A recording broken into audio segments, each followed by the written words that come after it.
Kami minta maaf. Kami tak ada niat nak buat macam ni.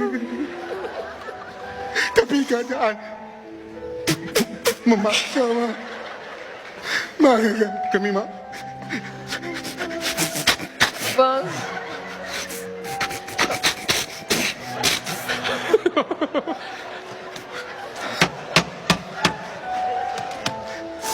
Maknya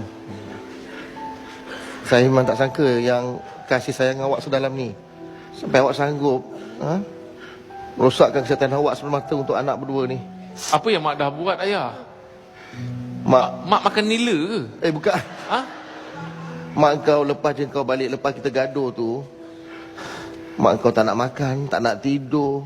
Ada sekali tu dia keluar bilik, ayah ingat kicin tengkorak, dia bergerak. Oh mak kau dah dalam rumah ni. Bang.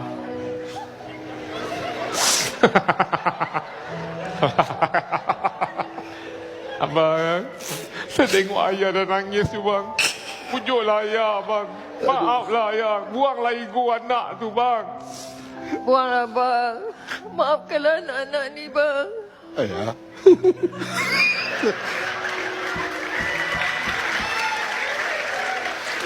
Aduh ayah, sebenarnya dalam kembali dalam persoalan ni. Ayah. Ayah. Ayah. Saya tahu selama saya tak menatap wajah ayah. Tapi kali ni kalau ayah tolong cakap saya menatap wajah ayah. Ayah, saya minta ampun ya, maaf ya. Bodohlah aku. Ayah.